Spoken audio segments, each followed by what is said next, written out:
श्रीकृष्णाय परब्रह्मणे नमः। श्रीमद्भगवद्गीता ध्यानश्लोकाः। नमोऽस्तु ते व्यासविशालबुद्धे पुल्लारविन्दायतपत्रनेत्र येन त्वया भारततैलपूर्णः प्रज्वालितो ज्ञानमयः प्रदीपः प्रपन्नपारिजाताय स्तोत्रवेत्रैकपाणये ज्ञानमुद्राय कृष्णाय गीतामृतदुहे नमः।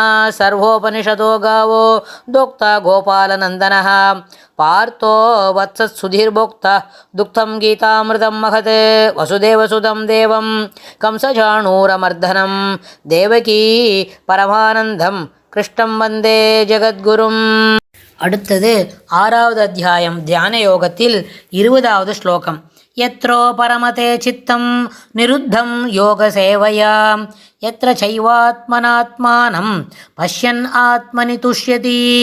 யத்ரோ பரமதே சித்தம் நிருத்தம் யோக சேவையா யத்ர சைவாத்மனாத்மானம் யத்ர சைவ ஆத்மனாத்மானம் பஷ்யன்னாத்மனி துஷ்யதி.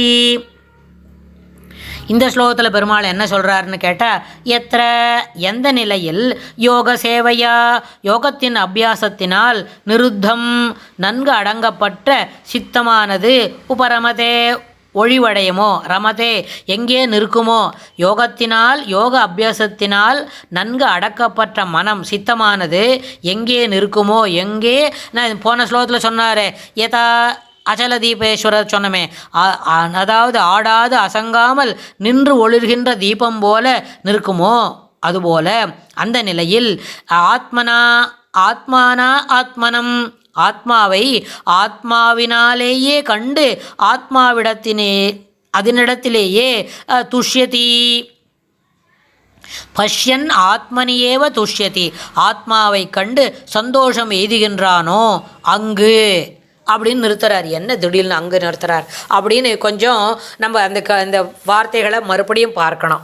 அதாவது யோகா அபியாசத்தினால் என்ன கிடைக்கிறது? அச்சலமான மனம். அதாவது ஒரு காற்றில்லாத இடத்துல ஒரு விளக்கை ஏற்றி வச்சா அது எப்படி அந்த தீபம் அலையாமல் நின்று நிதானமாக ஒளிர்கிறதோ அதுபோல் ஒரு மனம் அவனுக்கு கிடைக்கும். சித்தம் நம்மளே சொன்னோம், எண்ணம் சொல் செயல் சித்தம் அப்புறம் டாக்டைல் அறிவாற்றல் இதெல்லாம் சேர்ந்தது தான் என்ன மனம் என்பது. 6 விதமான வேலைகளை அது செய்யும். அந்த சித்தம் என்பது என்ன? சித்தம் என்பது செயல்பாடுடையது. நிறைய யோசனை பண்ணால் தான் செயல்களை சொல்லி காதலை வாங்கி விஷயத்தை மனசில் நிறுத்திக்கிற அளவுக்கு சித்தத்துக்கு சாமர்த்தியம் உண்டு. ஆனால் அவர் பெருமாள் என்ன சொல்கிறார்? அந்த சித்தத்தை நிறுத்து அப்படின்னு சொல்கிறார். சித்தத்தை நிறுத்துறதுக்கு அது ஒன்று it is not easy joke. அது என்ன பண்ணணும்? யோகம் அபியசிக்கணும், மனசை ஒருநிலைப்படுத்தணும். இப்போ இந்த கேள்வியெல்லாம் எப்படி இருக்குன்னு சொன்னால், வாயிலேயே எல்லா விஷயத்தையும் பெருசாக சொல்லின்னு இருக்கோம். இதெல்லாம் பழக்கத்தினால் வர வேண்டிய முக்கியமான விஷயங்கள். அப்போ முதல்ல ஒரு நாளில் செய்ய வேண்டிய ஒரு ரொட்டீனில் ஈடுபாடு இல்லாமல் செய்ய தெரிஞ்சின பிறகு தான் is fit for getting into yoga. அப்போ அது எப்படி ஈடுபாடு இல்லாமல் செய்ய முடியும்? அவசரமாக சீக்கிரம் முடிக்க 8 மணி ஆகிடுத்து, ட்ரெயின் வரத்துக்குள்ளே கிளம்பணும் அப்படின்னு சொல்லி வேகமாக இருந்தால் தான் வேலை செய்வாமன்னு சொன்னால் அதில் எந்த விதமான ஈடுபாடு இல்லாமல் எப்படி செய்ய முடியும்? நேரத்துக்கு போனால் தான். ஏன்னா சம்சாரத்தில் இருக்கணும்னு சொன்னால் இந்த கடமைகளை இந்த தேவைகளை பூர்த்தி செய்த பிறகு தான் இனிமேல் நம்மளுக்கு எந்த தேவையும் இல்லை, நம்ம இதெல்லாம் விட்டுவிட்டு அமைதியாக இருக்கலாம்னு தோணும். அப்படி ஒரு நாள் இந்த சம்சாரத்தில் இருக்கும்பொழுது வருமானு கேட்டால் அது ஒரு கேள்விக்குறி தான். வரவே வராதுன்னு இப்போவே சொல்லிவிடலாம். என்ன யாரான கேள்வி கேட்டு யாரான பதில் சொல்லணுமா என்ன? வேண்டாம், நம்மளுக்கே தெரியும். அதுபோல் எந்த ஒரு விதமான ஒரு முடிவுக்கும் வர முடியாது. ஏன்னா இட் இஸ் அ சைக்கிள். நம்மளை இதில் இந்த பைண்டிங்ஸில் இருக்கோம்னு சொன்னால் இந்த பந்தம் தொடர்ந்து நம்மளை தள்ளிக்கிண்டே தான் போகும். இதுலேருந்து வெளியில் வரத்துக்கு வாய்ப்பே கிடைக்காது. இருந்தாலும் பெருமாள் சொல்லி கொடுக்குறார் இந்த ஒரு 6-7 ஸ்லோகத்தில் என்னெல்லாம் பண்ணணும்னு. அதனால் என்ன ஆகும்?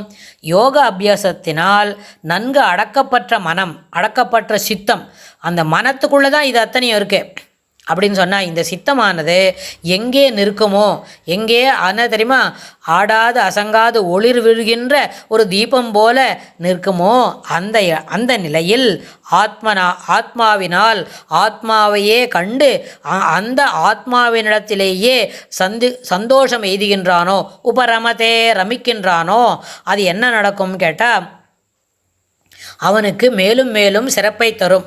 இதுவே என்ன ஆகும், இப்படி வரிசையாக சொல்லிட்டு இருக்கார். இந்த 6 ஸ்லோகம் 8 ஸ்லோகம் வரைக்கும் இப்படியே சொல்கிறார் பெருமாள். இதெல்லாம் பொறுமையாக அர்ஜுனன் கேட்டுக்கிறான். அதுக்கப்புறம் அப்பா நீ இப்படி சொன்னியேப்பா கிருஷ்ணா, ஆமாம் இதெல்லாம் எப்போ கிடைக்கும், ராத்திரிக்கு ஆரம்பித்தா கார்த்தால கிடைக்குமா அப்படின்ற அளவுக்கு அர்ஜுனன் ஒரு பெரிய கேள்வியை கேட்க போகிறான். அடுத்தது இது எப்படி இருக்கும்னு கேட்டால், யதா பஞ்சைவ லீயந்தே ஞானானி மனசாசக புத்திஷ்ச ந இங்கதே தத்ர பரமாத்மானம் அஷ்ணுதே. பரமாத்மாவை போல நாம் நிறைக்க வேண்டும் அப்படின்னா அந்த பரம்பொருளுக்கு உண்டான எல்லா குணங்களையும் இந்த ஆத்மாவுக்கு கிடைக்க வேண்டும் என்றால் யோகத்தை அபியசிக்க வேண்டும் அப்படின்னு சொல்கிறார். ஆனால் அது எவ்வளோ தூரம் சாத்தியம், இந்த ஆத்மாவுக்கு அப்படி ஒரு நிலைமை கிடைக்குமா அப்படின்னா, பரமாத்மாவை போல இது வைகுண்டத்தில் இருக்கலாம், ஆனால் இதுவே பரமாத்மாவாக ஆகாது. பரமாத்மாவோட இது ஒரு வெளியில் நிற்கும். அங்கே ஸ்ரீவைகுண்டத்துக்கு சரணாகதி பண்ணிவிட்டு பெருமாள் நம்மளை அங்கே அழைச்சின்னு போயிட்டாருன்னு சொன்னால், அங்கே நம்மளுக்கு பரமாத்மா ஸ்ரீமன் நாராயணனுக்கு இருக்கிற எல்லா சாத்விக குணங்களும் அதுபோல் நம்மளுக்கு இருக்கும். அங்கே இந்த கிளாஸ் எல்லாம் அட்டன் பண்ணுறவாளுக்கு தெரியும், அவள் சொல்லிக் கொடுப்பா விசிஷ்டாத்வைத்தத்தோட சிறப்பு அப்படின்னு வரும்போது அங்கே நம்மளுக்கு என்ன இருக்கும், அங்கேயும் நம்மளுக்கு ஒளிமயமாக இருக்கும், இருட்டே கிடையாது, வெளிச்சமாக இருக்கும், எப்போவும் மனசு இருக்கும். இப்போ இந்த தெரியுமா, அங்கே சாத்விக குணம் தான் மேலோங்கி இருக்கும், ரஜஸ் தமஸ் ரெண்டுமே இருக்காது. கீழே பிருத்திவியில் மட்டும்தான் ரஜஸ் தமஸ் இருக்கும். அதனால் அங்கே எல்லாருமே அமைதியாக சுத்த சத்துவமயமான சரீரத்தோட தேஜோமயமான உள்ளத்தோட தேஜோமயமானதை எல்லாருக்கும் என்ன பண்ணுவா, அப்படியே போயின்னு இருப்பா, அவாவா வேலையை அங்கே போய் பண்ணுவா அப்படின்னு. அதனால் ஸ்ரீவைகுண்டம் எப்படி இருக்கும்னு நம்ம ஒரு கற்பனையில் கூட பண்ணி பார்க்குறதுக்கோ, அதுபோல் யாரானு ஒருத்தர் நல்லா வரைகிறவாளை கூப்பிட்டு இந்த கருத்தெல்லாம் சொல்லி கொடுத்து இதை மனசில் வாங்கிக்கோ, எனக்கு இதுபோல் ஒரு படம் வரைஞ்சி கொடுன்னு கேட்கணும். அந்த வரைகிறவளுக்கு நம்ம சொல்கிற இந்த கருத்து மனசில் ஸ்புரிச்சாதான் அவரால் அதுபோல் வரைய முடியும். நம்மளுக்கு ஸ்புரிக்கிறது, ஆனால் நம்மளுக்கு ஒன்றுமே கோடே போட தெரியாது. அப்புறம் எப்படி ஸ்ரீவைகுண்டத்தை போய் வரைகிறது, சாத்தியமில்லை. சரி, பெருமாள் என்ன சங்கல்பிக்கிறாருன்னு நம்ம பார்ப்போம். அடுத்த ஸ்லோகத்தில் இன்னும் என்ன பெருமாள் சொல்லி கொடுக்குறாருன்னு நம்ம தெரிஞ்சிக்க முயற்சி செய்யலாம். ஸ்ரீ கிருஷ்ணாய துப்யம் நமஹ.